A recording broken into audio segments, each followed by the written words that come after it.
Good evening, everyone. Thank you so very much for joining us tonight for tonight's Colin Powell Academy Construction Town Hall. It is great to be here to talk about the progress of the new academy and where we are and the timing of the school delivery. But I really wanted to make sure we start off by really highlighting PGCPS's commitment to move as quickly as possible to deliver safe, state-of-the-art, and sustainable learning environments for our students, teachers, and communities. We have a very aggressive approach to improving the assets within the school system, specifically school facilities, utilizing the capital improvement program, stage renovations, and the P3, which is being utilized to deliver Colin L. Powell. We are on track to deliver over 25 modernized facilities over the next 10 years. Next slide. This presentation will really focus on construction update and where we are, and to hear from our partner, Gilbane Building Company, on the work that's going on and what's happened, what's currently going on, and what's coming up down the road. Today's agenda, we will have introductions of the participants. We will also have a brief overview of the project scope, construction overview, and then we'll open it up to question and answer to address any questions, concerns, and comments that you may have.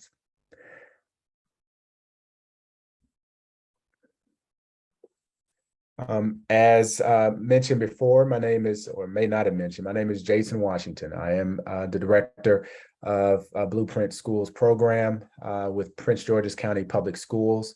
And it is my pleasure to convene this town hall to address, where we are and what's going on. And I will now know that Dr. Lassiter and Dr. Curry were not able to attend today. And so I will turn it to Jose, and Brandy, I don't believe is available to attend today as well. And turn it over to Jose and then the Gilbane team to introduce yourselves. Good evening, everyone. My name is Jose Lopez, project manager from Braceboro and Dunlavy.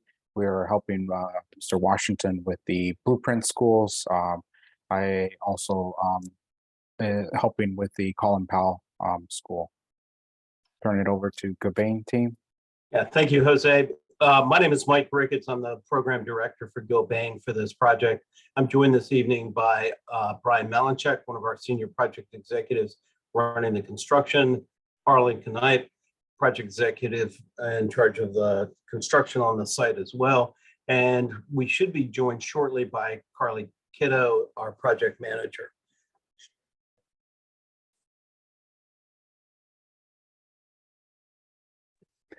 A brief overview of the project scope. We are currently in construction, as you are all aware. The anticipated square footage of the building will be approximately 233,865 square feet, with an occupancy of 2,000 students at full capacity, serving pre-K through 8th grade students located at the corner of East Swan Creek and Fort Washington Road.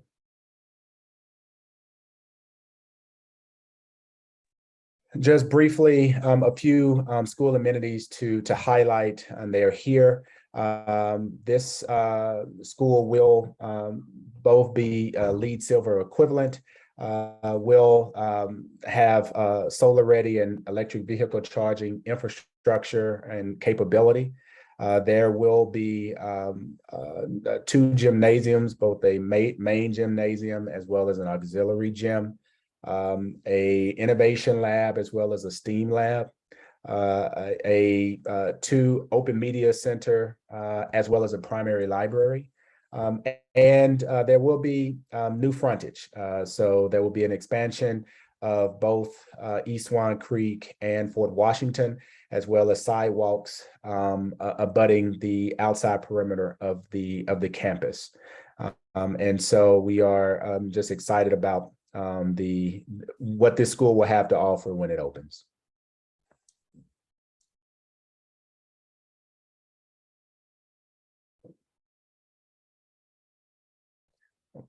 Next up, yeah. And I will turn it over to the construction team to give an overview of where we are relative to the timeline. It does not look like Carly was able to hop on, so we'll turn it over to Arlen. Yeah, no problem. I can take it. So yeah, I'll just touch on a few of the milestones for construction with where we are relative to our current work and then going forward. If you've driven by the site, you can certainly see the fair amount of site work that we've been able to conduct over the last 3 or 4 months, with the summer weather being very, very good for us. The building is fully erected. The steel is up. The substructure, the secondary girth structure, is nearly complete. And we've started the metal panels to roofing, and then inside, obviously beginning with the fit out. So what all of that means is most of the interior finishes are going to start here towards the beginning of the year, which is the 1/1 date you see on the timeline there. So the building being as large as it is, we've been able to start in the east end of the building where the kitchen and the first set of classrooms is, and then moving our way west. So all of that means the building will be watertight around February 1st. At the same time, most of our mechanical and electrical equipment will be received. So we'll be able to begin starting up that equipment and begin conditioning the space. That'll follow with commissioning, again, beginning in the early summertime, such that we're prepared to start the FF&E, which is really the furniture, the stuff for the classrooms. That'll start to roll into the building in the 4-story section, the taller section of the building, late August, early fall, followed by the 3-story, which is the very west end of the building. Again, the building is so large, you can see that there's various stages of completion going from east to west. That far west section of the building, we'll start moving furniture in end of October, so end of September, early October, such that final inspections are mid-October, with the final project readiness around 11/8. I guess next slide. Yep, and I'll just wanted to point out that the school is delayed, and will have a delayed occupancy date than the anticipated July 15th. And wanted to take a minute to acknowledge that and talk about what led to the additional time needed for school construction. The site, as we ran the procurement, we provided overall site borings of various, I think 4 borings across the site of varying conditions. And based upon the location that the Gilbane team decided in terms of the location of the building, there was additional borings and geotechnical work that was required that determined that there were unsuitable soils in the area and the footprint of the school. That required what is known that there is additional moisture and water in the soil, and that required a construction activity known as surcharging that brought additional fill and additional soil to the site. The Gilbane team can probably get more specific about how many feet was brought in, but it was a significant, I think it was over 10 feet or so. And it just took too long to really reach settlement, which is when the stability of the soil was conducive to putting down foundation. And then PGCPS authorized additional surcharging activities to accelerate, adding more field to accelerate the settlement. And that has led to the delayed occupancy date that you are seeing and that we have communicated. And so I just wanted to make sure we shared that was, really additional site work and work to ensure that there was a stable foundation so that there's no movement, after the fact, structural foundational damage. And so that is what has contributed to the delayed occupancy. But the Gilbane team is working as aggressively as possible to pull back what they can. But we were able to settle in on early November for a delivery, with the school slated to open for students November 27th, 2023, right after the Thanksgiving holiday.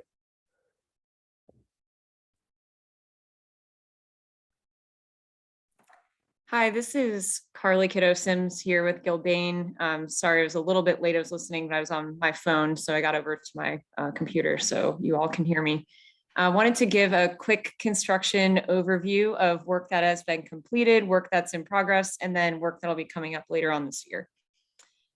So at Colin Powell, we have completed the steel structure, including all of our slab on deck.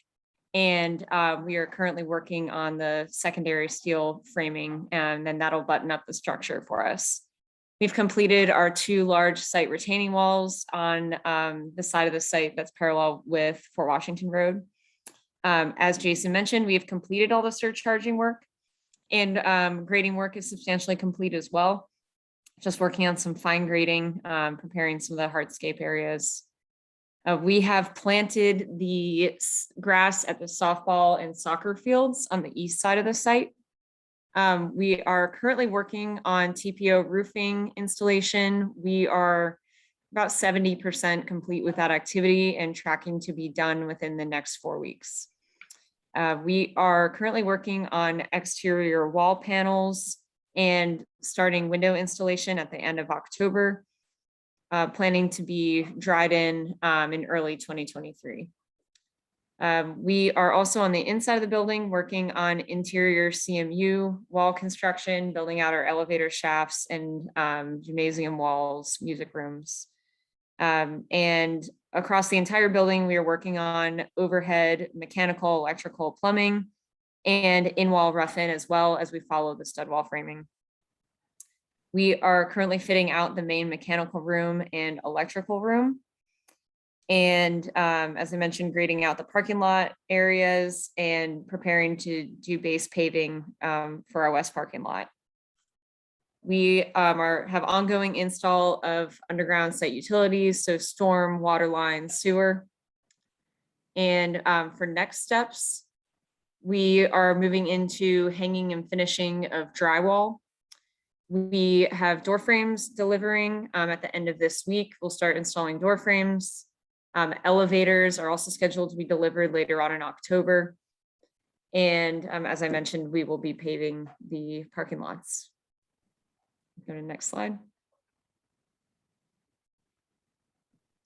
Here's just an overview of the site. So you can see in white, that is the building footprint. So the west half of that footprint is where we had to do all the surcharging work to accelerate settlement there. So we have the 2 parking lots. We have a regular car parking lot and then bus parking. And over towards the right, we have play courts, soccer field, and softball field. Okay, next slide. Just another view of the site. We can move on to the next slide. I'll talk through a little bit more about some of the road work that has been ongoing to date. And then as we move into 2023, some further road work that'll be going on. So I'll start with Swan Creek Road. We have installed the storm utility starting down towards the softball field, working towards Swan Creek Road construction entrance. So the storm utility is complete right up until that entrance there. We still have some more work to do with the underground detention system. So that'll be some major work at the entrance still. And then once all of that work is complete, and after Pepco comes and completes their underground duct bank that goes across Swan Creek Road, we will be able to complete the road widening there. So that's tracking for this winter. Over on Fort Washington Road, we have completed all the utility work that is around Fort Washington Road. Just waiting on Verizon to take down some existing telephone poles. So we're hoping that those are down this week, and then we can schedule the road widening of Fort Washington. So we'll provide plenty of notice before we start that work. Okay, next slide. Here are two photos of current progress on site. So on the left-hand photo, you can see the exterior wall panels that are going on, and TPO roofing is installed as well. On the right-hand side, this is a little bit old of a photo. This is before we actually brought in stone for the parking lot, but this is progress for the west parking. Right, on the photo on the left here, this is showing the secondary steel girt framing. And in the next 2 weeks, we will be completely done with that activity. So the entire building will have the exterior framing complete.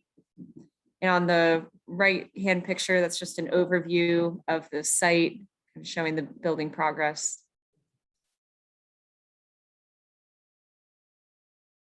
Right, photo on the left here, this is kind of what our typical floors look like in the 4-story tower. We have interior framing in progress, ductwork going up, and other overhead utilities going in, and fireproofing has been completed as well.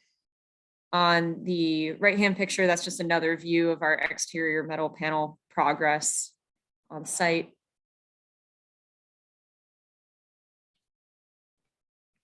Okay, here we have some renderings from our design team showing what the future space will end up looking like. So the picture on the left here, this is the media center area on the west side of the building. And then on the right-hand picture, that is our cafeteria dining area. And you can see the stage that opens up to the gym on the other side as well. Photo or rendering on the left is a collaborative learning environment that are kind of scattered throughout the building. And then in the right-hand picture, that is some more learning space and library.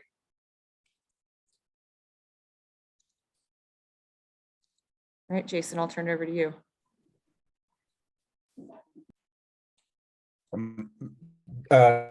Thank you so much, Carla and Arlen, for providing the construction overview and where we are earlier.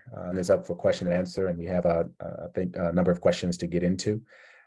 We want to say that we will be able to address the construction updates and logistics questions, but questions related to school operations and school programming will be a subject of another subsequent town hall with academic and administrative staff. And so I just wanted to say we can definitely get the questions, but we may not be able to address them and answer them. And so with that, I turn it over to Brittany to start the questions. Thank you, Jason. Our first question, Powell is a school in the heart of a vibrant, walkable community. And what steps is the construction team taking to ensure that these sidewalks and bike paths, that there are sidewalks and bicycle paths from the community to the school?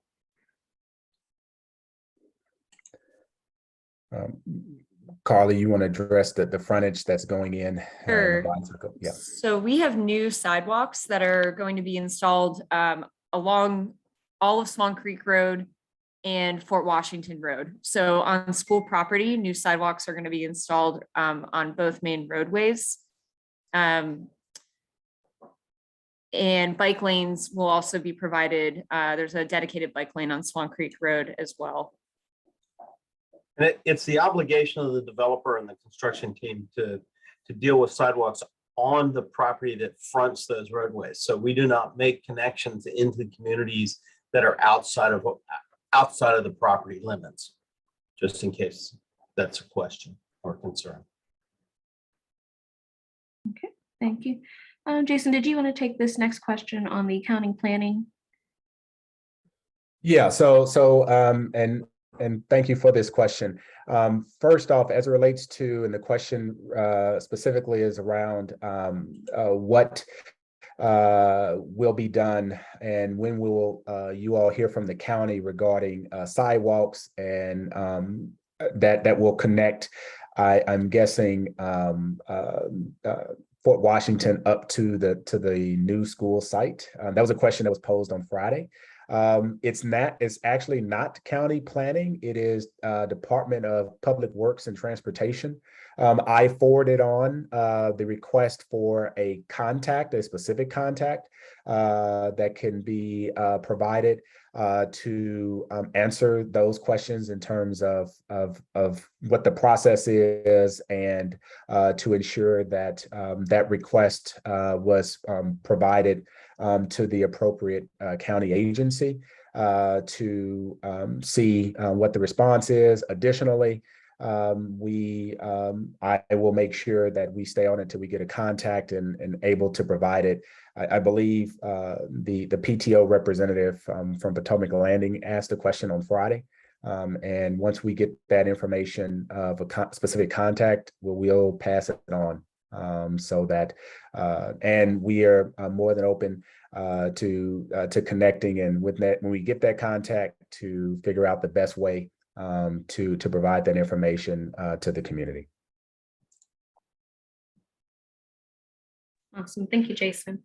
The next question is more towards community engagement, just regarding the small group against the school. They said that it seems like there's more engagement with them. Will this shift soon?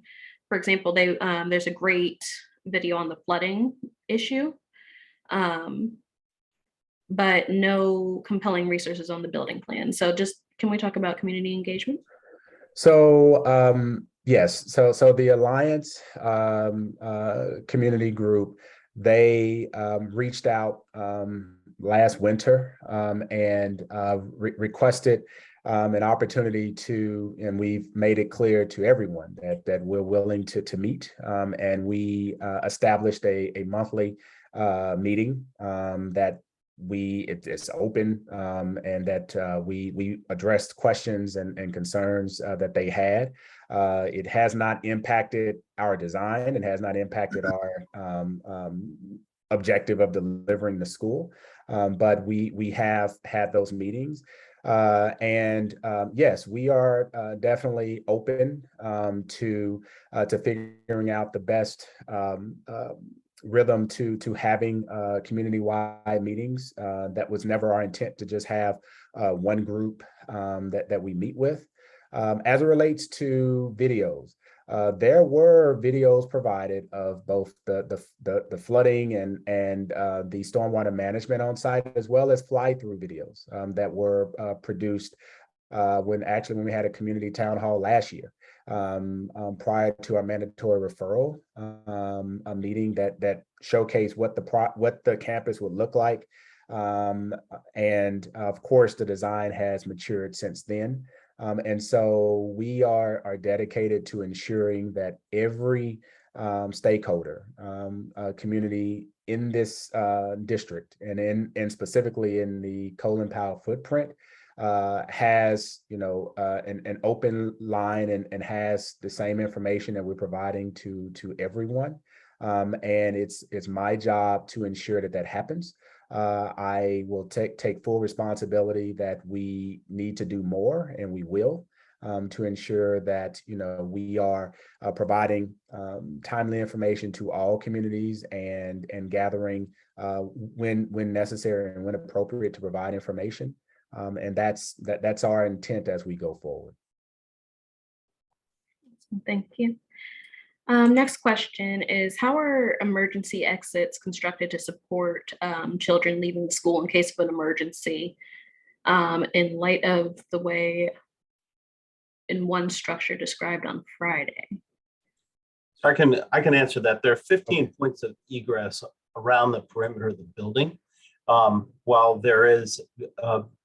While the children in the morning are intended to funnel primarily through one or two entrances, there are 15 exit points that are approved by the fire marshal and emergency services personnel. So hope that answers your question.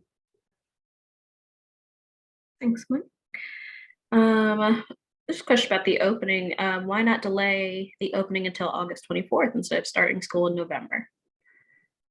This was a decision by the leadership of Prince George's County Public Schools to, as soon as to take advantage of a new school with all of the amenities that we want to provide to our students. And so I can't speak to anything more than that. What is the design and construction plan for the outdoor amenities such as playgrounds, football and soccer fields, track, etc.? Will they be open for the community and evening use or secured for student use only? So all of just to take a step back, this is a community use school in every sense of the word. Just because it's being utilized and built through a public-private partnership does not change the overall usage and expected usage of the school. This will be an open campus. Yes, there will be fencing, but there will be the ability for community members to walk onto the campus after school hours, to walk onto the fields. There will be no restrictions except as put in place by school administration for either school activities or events, etc. The expectation is that this will be a community hub with the ability to utilize both spaces inside and outside the school for community use. This is a community anchor, and it needs to be available, and that is the intent of the school, and will be the posture of the school going forward. Thank you, Jason. When were the geotechnical studies done on the site? And why was the soil on the site found so late that it caused a delay? So Jason, maybe I can jump in on this one a little bit. When the RFP was issued by the county, there were 4 geotechnical borings done to give you a general sense of what was out on the site. As construction proceeded, we had to do additional borings, and we found isolated pockets that were unable to support the loads of the building that we had designed. So it's not something that the county would have known in advance of the project. It's something that we could only learn after we started construction and the design of the building. We had to know how much it was going to weigh, and our specific design was different than maybe some other proposals. Thank you, Mike. Excellent. So next question is, are allergies being taken into consideration in the planting and streetscape choices? I can't, we don't have our Flora Teeter on our landscape architect that put together the planning schedule and the plan. Mike, are you aware? I'm assuming that they definitely focused on native plants as much as possible, but I can't speak to if they were a focus on hyperallergenic, etc. So. Yeah, I think, Jason, you're correct. The focus on the landscape design is on native species. If native species happens to include maple trees, then that's what we get. So although I don't believe that is the typical planting, but no considerations are ever given on potential allergies that one individual might have. Okay. And Mike, circling back to the soil, did you mention how it wasn't discovered during the surveying a year before? Yes, because there were random borings, and once we made our proposal, we located the building in a very specific location, and there was not enough borings in that location for where we proposed the building, so we had to produce additional borings, and a couple of those borings found limited areas that required additional surcharge. So it's not something that could have been anticipated by the county in advance of the issuance of the RFP. It's something that you learn when you're doing the design of a project. Awesome. Thank you so much. Will sixth grade students in Potomac Landing go to Accokeek Academy first in August and September until the school opening in November? I can't speak to that. I don't know the specifics around it. And that would be a question for the programming side, student pupil accounting specifically. But this question has been raised a couple of times, and so I will make sure that we go back and try to figure out exactly the timing and how that logistically will work, and provide an answer on the website page as quickly as possible. Thank you so much, Jason. Will there be blue light styled emergency lights for students, admin and staff in need of emergency support or help on the site? So those are typically blue emergency call stations, and they are not typical in a school design. They're really in places where it would be isolated, like a parking garage, or out in a field far away from any other unsupervised activities like you might see on a college campus. Thank you. Why was a softball field decided on the site instead?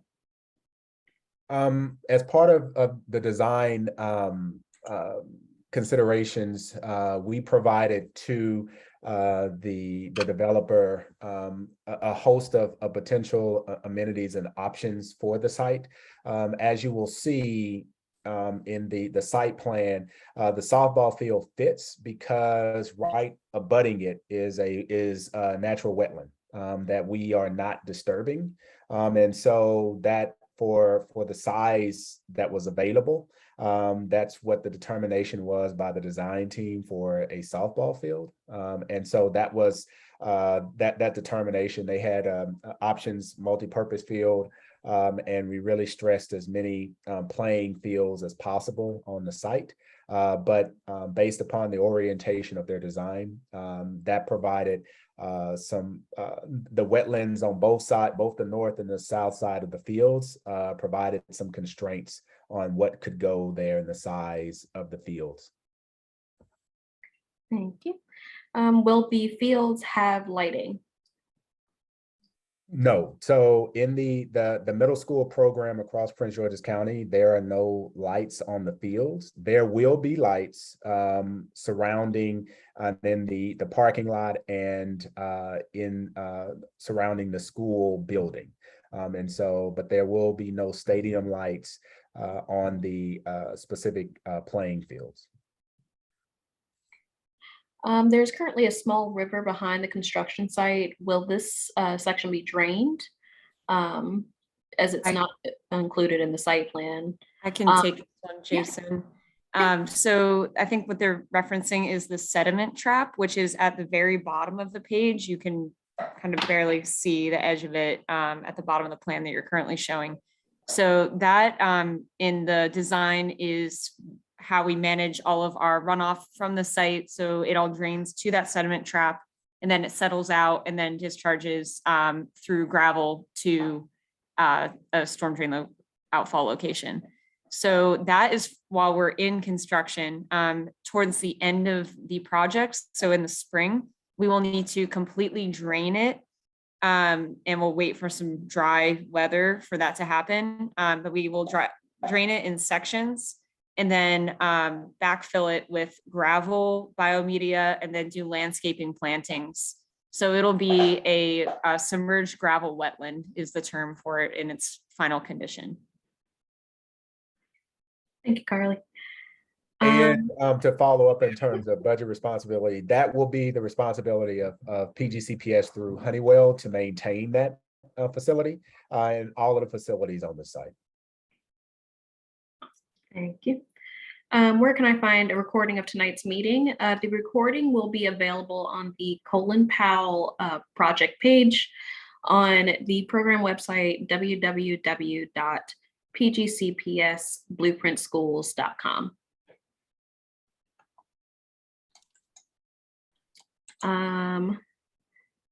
Can you give a sense of when this later date will be for the operational questions? Yeah, we have reached out to the academic team. It'll probably be in early spring once they have started to figure out in terms of staffing and other logistical questions that need to be addressed on the academic side. So that would be the date that we're looking to. It'd probably be early spring to once there's more determination on staffing and the additional approach that they have for the school. Thank you.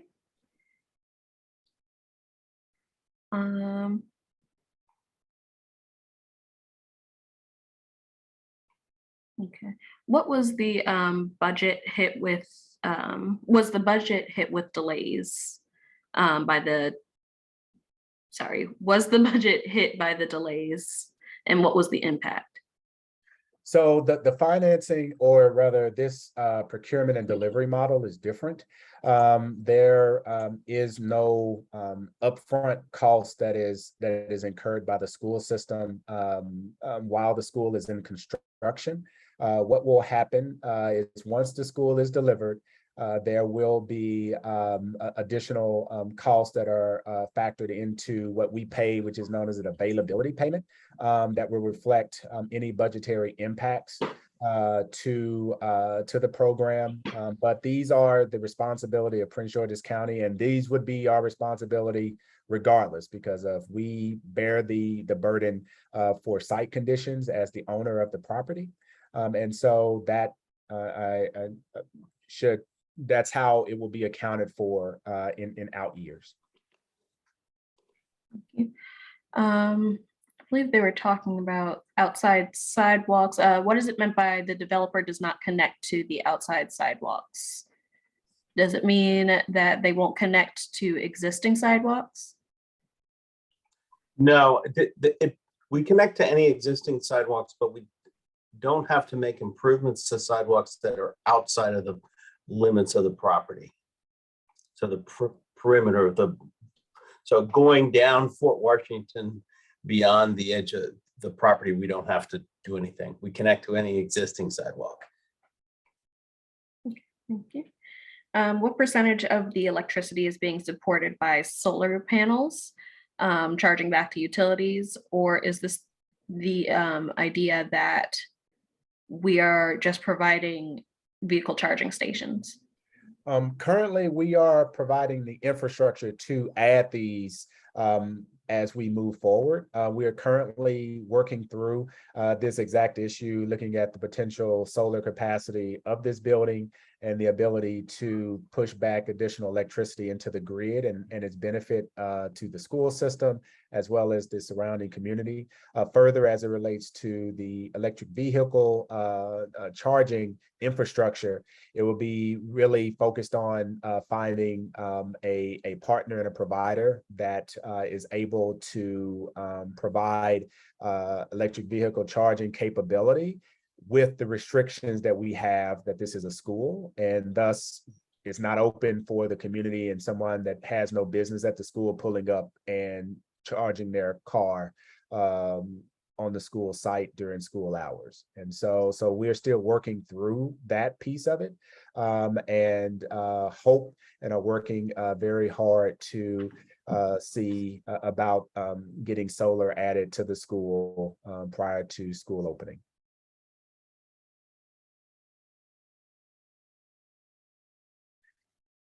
And Brittany, there's a question here about the request that there should be only one community town hall meeting in the evening, so that more stakeholders and all stakeholders can attend. There's a belief that there should not be separate meetings for separate groups, even from the Alliance and the school community. I appreciate that comment. We will take that back and work to figure out the best timing for the updates. We do not want to create division by just providing information, and we will go back and look to address this. Thank you. There's a note, I can pose this as a question. Is the architecture of the neighborhoods considered when designing new schools? Mike, I don't know. Yes, Yes. a short answer is yes. They look at the contextually how the building will fit in, the best placement relative to the neighborhood, and they also consider colors and tones and other elements like that. So it is considered. Thank you. Next question. The president of the PLES PTO. Are there any changes that the Alliance has made to the impact of the school? No, that there has been no design changes. There have been requests for additional traffic studies to ensure that the capacity of the roads and anything that needs to be considered once the school is in operations. There have been requests for a utilization and quick move towards electric buses, as there will be buses that are coming in, significant number of buses coming in, and questions around how we moving to electrify the fleet. Additionally, there have been questions on the stormwater management that is in place and construction plans, but there has been nothing that has changed and impacted our design or our approach with the school as we move forward. Thank you. Okay. This one definitely wants us to select native species that do not emit high levels of tree pollen that impact everyone. There's just a concern about allergens.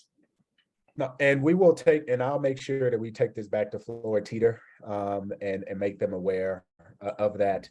Our assumption is that they do this all the time and would take that into account, but I will make sure that this is raised with them, that it's top of mind as they move forward. Thank you. There was a request to put back up the overview of the amenities of the different fields, and then, yep, so I put that up. Will the community center relocate to the new school? The community center, I believe, is run and managed by MNC PPC because they have a portion of the Potomac Landing site that will still be there. The expected use for Potomac Landing after the students have moved to Colin Powell is to surplus the school back to the county for the county to determine the use, the most efficient use of the building. That is, I don't know how long that process takes or what that process is, but I know we will be surplusing the building back to the county once we have vacated it. Who should they reach out to request a town hall regarding transition due to the mid-year change? It would probably be, trying to think, probably communications and Raven, what's Raven's last name? Hill, I believe, raven.hill@pgcps.org. Also, I believe on the PGCPS page, there's an email info, etc. And I would also probably put a request there. Also, we have made it and touch base with that team that a town hall definitely needs to be done. I just am not in control of trying to get that scheduled. So. Besides the softball field, what other options were provided? And with no stadium lights and setting, how are they going to, I guess, use them at night? It prevents greater access to utilize the space for possible games and activities outside of school. Yeah, totally. What other things we've seen and what we're providing on other campuses are blacktop basketball courts, that baseball field, and multi-purpose field. Those that there is no track that will be provided, and the lighting is just a district-wide policy on middle school spaces. It was not specific to this location, but and also the consideration of where to place the lighting as to not impact the houses on Ashbury as well as Swan Creek, but that there are no lights that go on any of the middle school campuses, and so that was really the driving consideration. Why are blue lights not being considered, seeing as there will be a natural wetland that will not be disturbed? We are providing all of the necessary protection and safety measures around the wetlands that are required by our permit and required by regulation. I believe that they will be fenced and there won't be ready access for students and people to just walk into the wetlands. It's our job to maintain and protect the wetlands.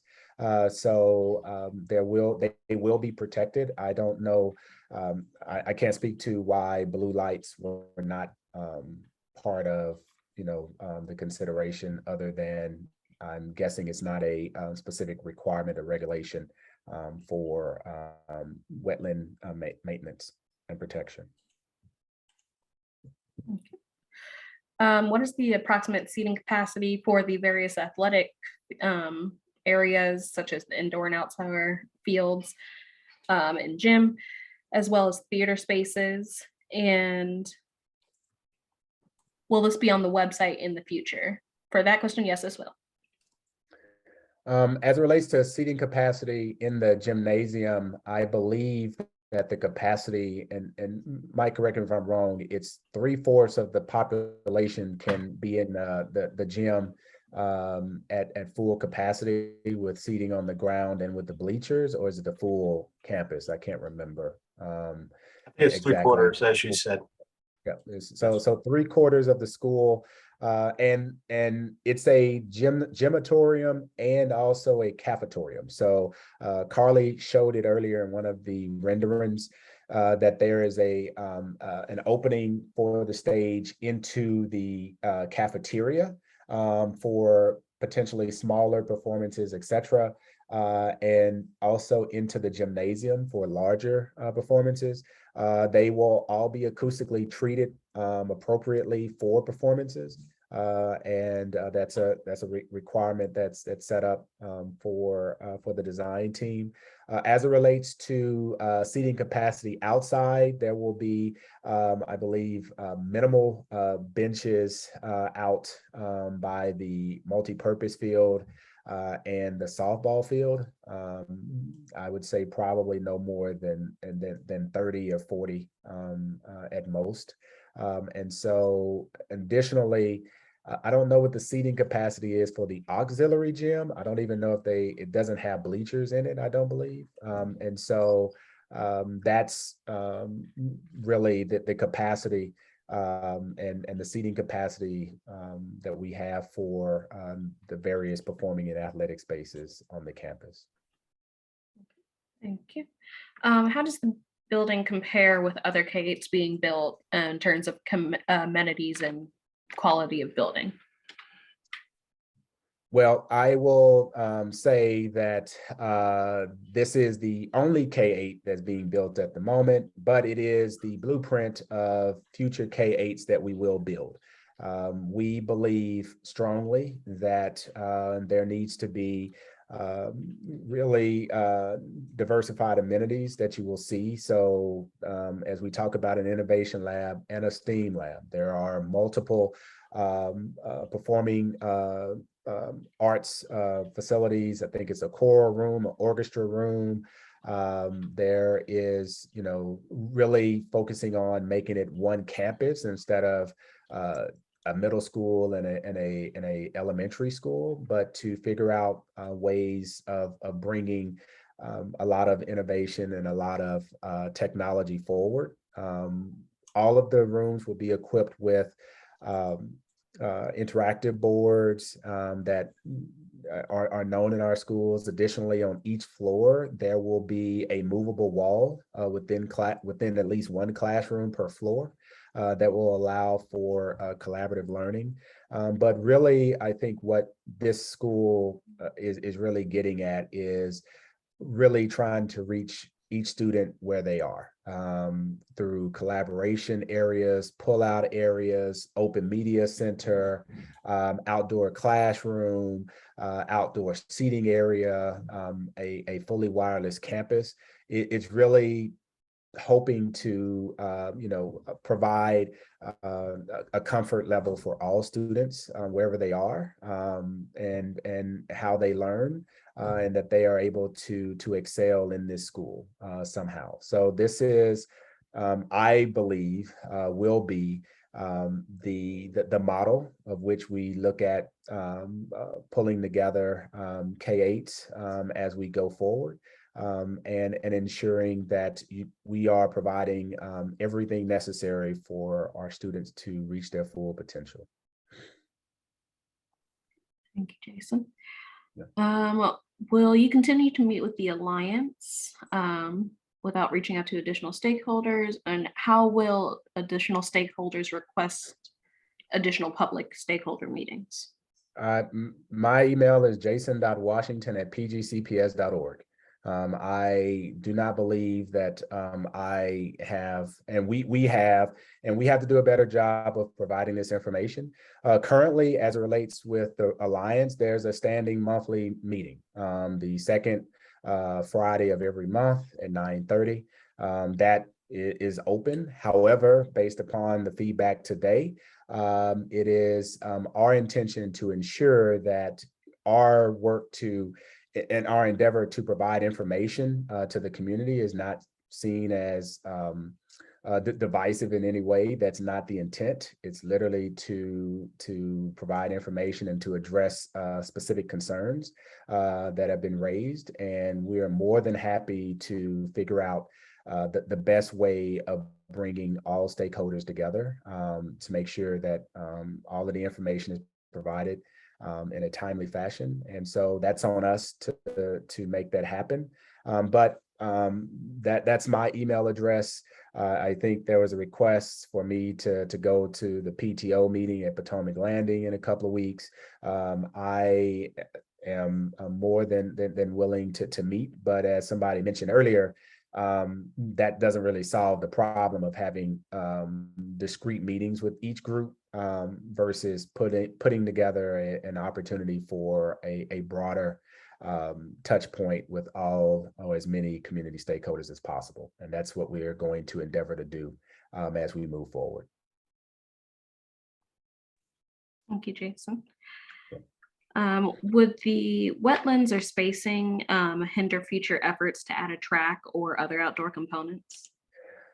Probably. I don't know how much space is there, and it just depends on what the potential amenity would be. But we are required to not impact the wetlands more than what we will do by expanding the road. That's the limit of our permit. And at this time, we don't anticipate being in a position to expand on those on-site amenities in the near future. Thank you. Were any surveys, focus groups, or interest meetings held for parents and students regarding the design of the school?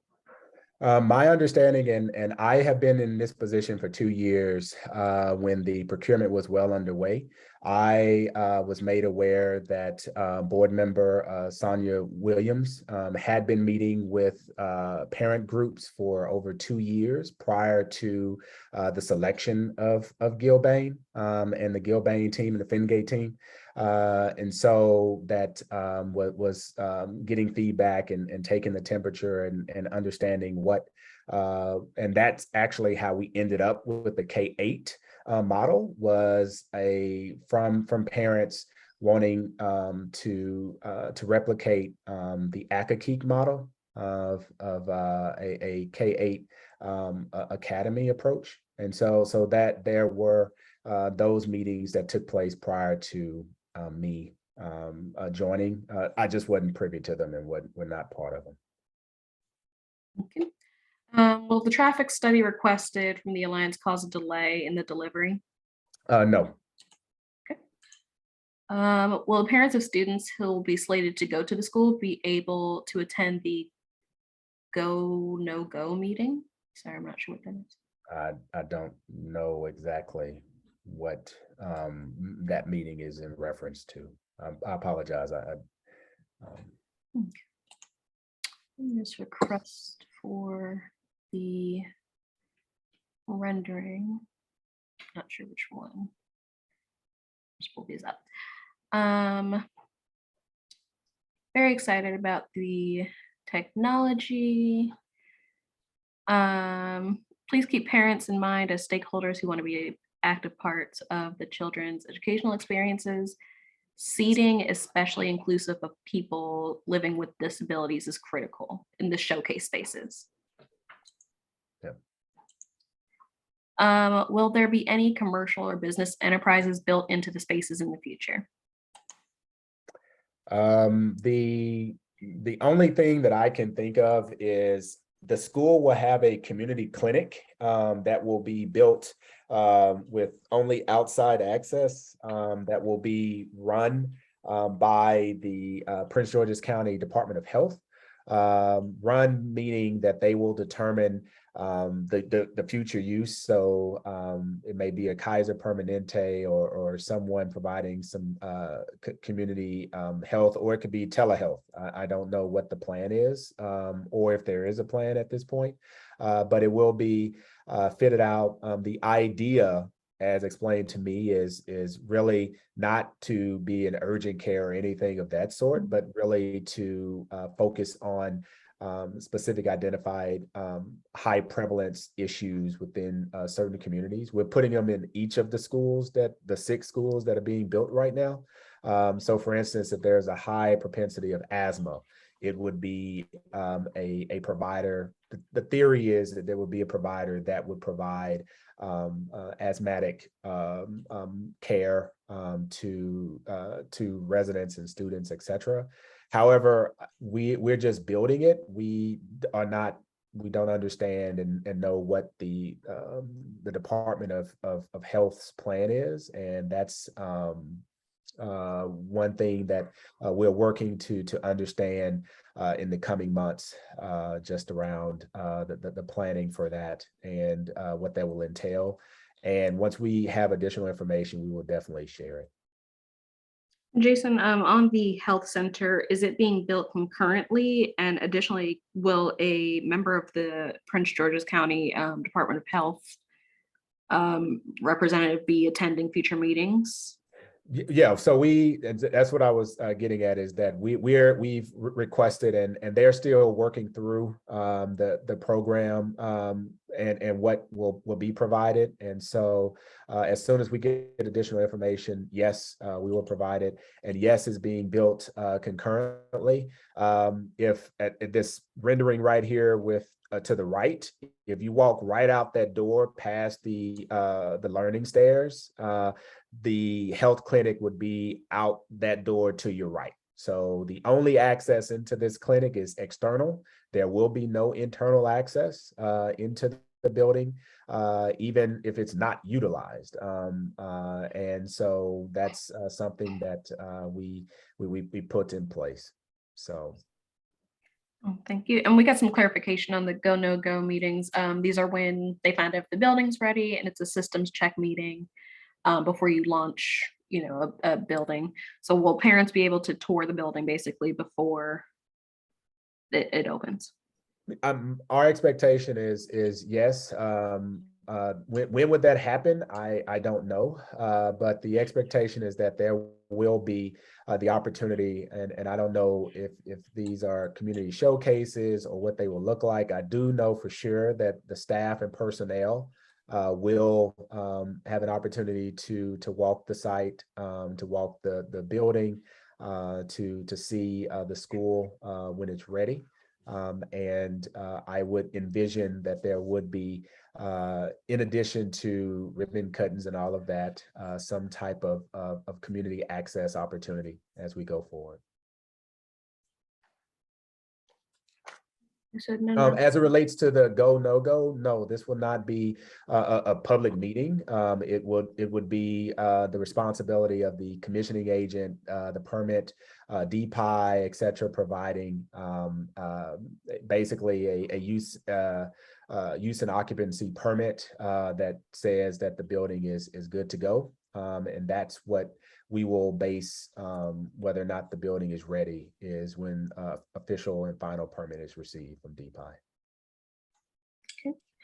And the last question we have here is, do you know whether the soil is conducive to a vegetable garden for the PTO to build with the kids? So Jason, there are raised planter beds Okay. that are part of this project. So they will be outside in a gathering area. And I think that's the intended use for those. Everything I plant dies, so I am the worst person. So, Will new furniture and school books be a part of the final delivery of the school? New furniture, new FF&E, that is part of the package. Books will probably be a combination of those coming over from the existing libraries, as well as new purchases by the media arts department. But all of the furnishings, fixtures, and equipment are part of the package and will come with the school. All right, at this time, there are no more questions, and I believe we are at time. Well, I would just say thank you so much for participating. I will be the first to say that we have dropped the ball in terms of making sure that we broadly communicated what was going on, and that will be addressed as we go forward, and we will figure out the appropriate medium and the timing to ensure that as there are updates on the site, as there are potential impacts, as Carly has mentioned, there will be some road work starting. We want to make sure that everyone is getting this information in a timely fashion and at the same time as much as possible. We are excited about this school. We are excited about just really what we believe that the school will represent, which will be, I believe, our explicit, just appreciation and acknowledgement of our students and staff and community, that we are investing in them, and we want them to go after whatever they want to do, and have the quality facility to do it in. I appreciate all of the questions and the feedback and the criticisms that we've received. Our goal is to ensure that, we will make mistakes. I will say that.